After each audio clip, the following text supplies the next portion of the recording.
Hi textile buddies, I'm Daria, textile and surface pattern designer and painter. On this channel we talk all things pattern, color, textile and artwork. Patterns are everywhere. Today I want to talk about something important. As you may have noticed, there are a lot of classes and videos out there where people teach you textile and surface pattern design, creating artwork and other skills. We live in a time when it's easier than ever to pose yourself as an expert. Anybody can start a YouTube channel, me including, right? TikTok and whatnot. While it's cool and inclusive on the one hand, it gives us more room for self-expression. How can you tell apart a true expert from an imposter who can be useless or even harmful?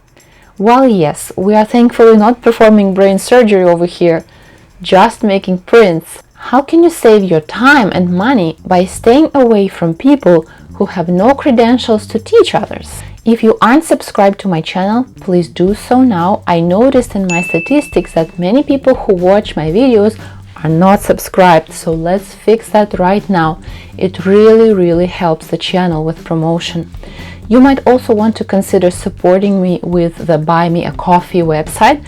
I recently got my first coffee. Thank you so much, dear YouTube subscriber, for that. And I realized that I never talked much about this platform and how great it is. This is not an ad. I was not paid to talk about this. I just want to share my experience with you.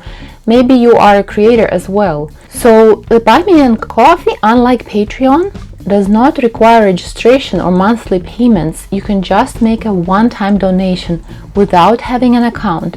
All you need is to enter your email. The minimum amount is $5 and I get 4.25 out of it. You can also set it up the same way as Patreon, where you have several levels of content. For example, you can buy a $7 per month tier and the creator will give you some exclusive content, or you can do a $15 per month tier where you will get even more content.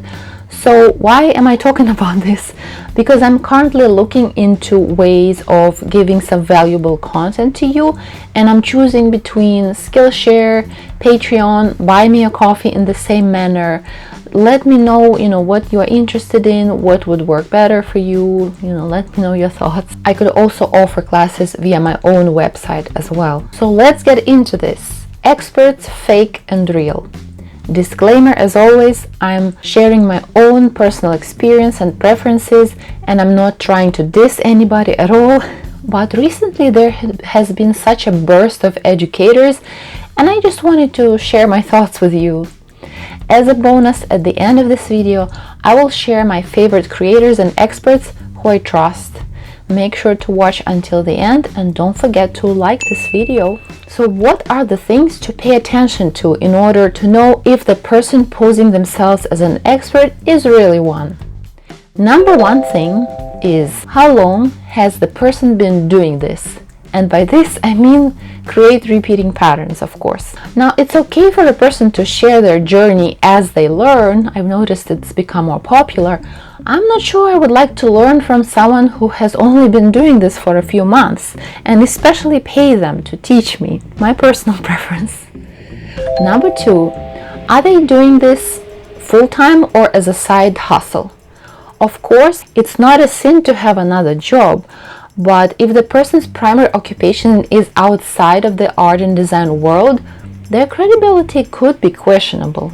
Number three, does the person specialize in surface and textile design? For example, recently YouTube suggested me a video of a girl who said confidently that she was a surface pattern designer. I watched a couple of videos. I liked them. I liked her vibe. They were quite salesy, but that's okay.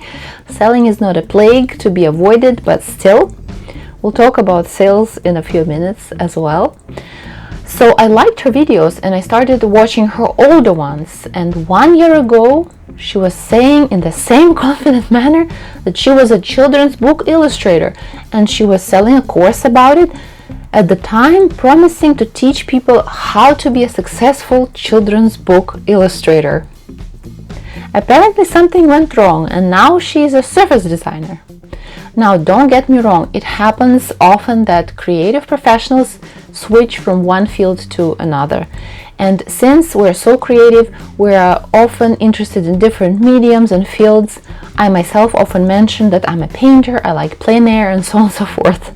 But what I'm saying is that maybe if you've switched to surface pattern design a few months ago yourself, don't plunge into teaching right away. I don't know about you, but I personally don't feel very good about such teachers. Of course, everybody can do whatever they want and whatever speaks to you, but I personally don't trust experts like this. And this gradually leads us to the next point, which is number 4. Is teaching bringing them more income than textile design itself? And are they teaching for the sake of making money with teaching first and foremost, and not because they are established experts sharing their genuine, useful, and hard-earned knowledge? A question to answer, right? Number 5. Since we started talking about teaching and sales, be aware of some sales tactics and big promises. I want to specifically caution you about people whose first education is in business, and particularly sales. The way I perceive it, for a salesperson, it doesn't really matter what to sell. They can sell you anything, that's the point. They have just so happened to stumble upon surface pattern design and realized it's a popular, lucrative field now and started making courses. I'm personally always interested where the person comes from, and I personally want to learn from people who early in their life were already interested in design and art, not in sales and marketing. I'm a big believer in passion. For salespeople, selling is their passion and they're good at it. They will sell you emotions, values, anything to convince you to buy their classes. So they will promote things like you too can have a passive income selling patterns. They will point out that it's a great career for a stay-at-home mom. They will say that you can work several hours a week and then license your few designs indefinitely till the day you die.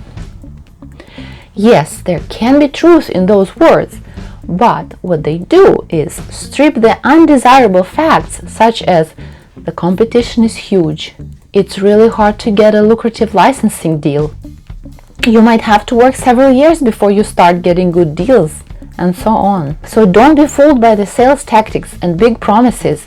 Dig deeper and be aware when people use your pain points to sell to you. I personally believe that you should do textile and surface pattern design because you love textiles and repeating patterns, not because it will make you rich quick or because everybody on the internet does it.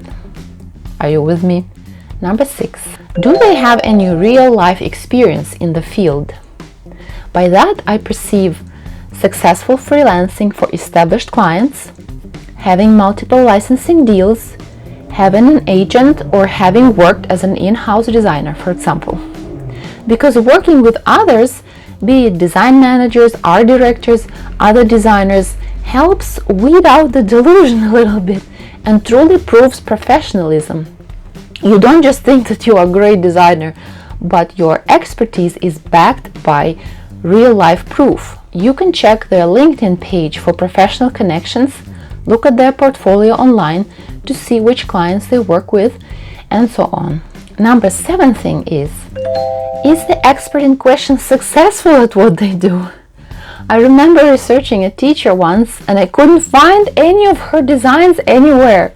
She mentioned that she has signed multiple big licensing deals, but her portfolio was absent online. If I'm considering buying a course from you, especially an expensive one, I want to see that you can do what you are charging to teach me. Number 8, is their content original? I know in this digital age we all get inspired, and this beautiful word has been so misused that now it's often a euphemism for stealing content or designs. So it can be things like, if you are mentioning someone's course, mention their name, right? Give credit where credit is due. I personally also don't watch people's videos before I make my YouTube videos. I know some creators do, they kind of watch everything and compile it together. I am proud of my original content. Everything I do here comes straight from my crazy head. I type scenarios from memory and my experience, and I appreciate creators who do the same. And I really dislike it when people borrow chunks of my text, for example. And if you are thinking of making videos or writing blog posts, I encourage you to make original content. I know we catch ideas in the air, and sometimes we simultaneously have the same idea or do things the same way it happens. But please don't steal phrases, especially as a native speaker. You can do better than that. Come up with your own intro on YouTube and so on. Because if all you can do is copy, it's kind of sad. Number 9. Does the so-called expert openly dismiss other experts in the field? I think it's a giant red flag. Luckily, I have never encountered this in textile design, but I decided to include it on the list, because there is no need to put others down to look better. I think it only shows your insecurities and definitely doesn't make you a better expert. I hope you don't perceive this video as me putting creators down. Number 10. Is their knowledge up to date and relevant? I've read comments from designers on one of the major and popular courses that the knowledge offered is 20 years old and there are better and faster ways to design now. Of course, it's harder to evaluate this point, especially if you're a beginner, but from my own personal experience, I've learned that if you're following a tutorial and it's just too difficult to understand and follow, it includes too many steps and is unclear, it might just not be the right tutorial for me.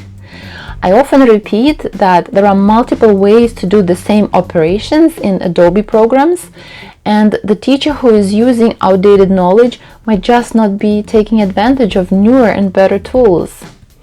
Perhaps this is not the most critical moment, of course, but something to consider nevertheless. That's the end of my list. Of course, some of these things are subjective and it's what I personally pay attention to, but I'd say if the answers to all or too many of these questions aren't satisfactory, then maybe you should stay away from these so-called experts. What are your favorite ways to choose experts to follow? What do you pay attention to? Do you agree or disagree with me in any points? Comment below. And now, as promised, I've kind of spoke about the negative stuff. Now I'll give you my bonus list of trusted textile design experts. I want to make another disclaimer here that if I don't name someone here, it doesn't mean that they are necessarily bad. Please keep in mind that I have a slightly different perspective on this because I learned textile design in college and on my jobs, and that was before surface pattern design became really big and booming with content. So I don't really need beginner tutorials and I don't watch that kind of content. I'm rather looking at intermediate and advanced resources on textile design and commercial art. So the people I'm going to mention did not ask me about this. They probably don't even know that I exist. So here's my little list. Number 1 is Kat Coquillette, who is a prolific creator who got really big on Society 6 first with her illustrations and patterns, and then she made a lot of successful Skillshare classes. My favorite classes by her are on Instagram marketing and business, and also on researching trends.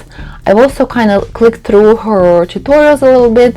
I was a little curious. She talks about Procreate, Photoshop, and Illustrator. You can find her classes on Skillshare and her own website. She also graduated college with a degree in design, green flag, right? That's important for me personally. And she also had a job as an in-house designer for a while. She's been very consistent and prolific through the years. She keeps adding new sides to her business. For example, she got an agent fairly recently, I believe. She does affiliate marketing, and go on her website and you'll see she does it all. She does everything.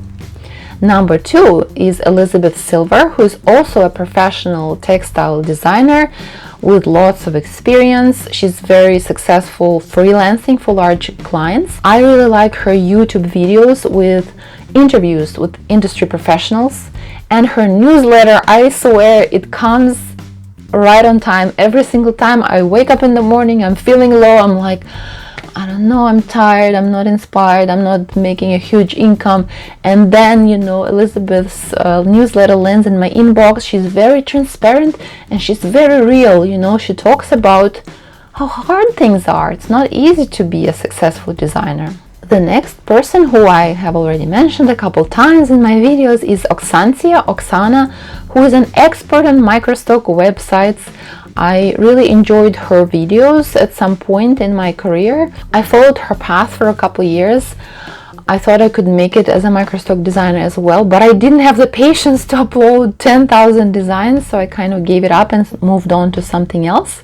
She has classes on her website and also a couple courses on Skillshare. She also has great YouTube videos on a variety of topics, and I watched them. They're very uplifting. Her spirit is very, you know, energetic. And she also has some webinar recordings where I actually learned some really nice illustrator tricks back in the day. The next person would be Ronnie Walter, who has great classes on licensing on Skillshare. It's nice to learn the ins and outs of that aspect.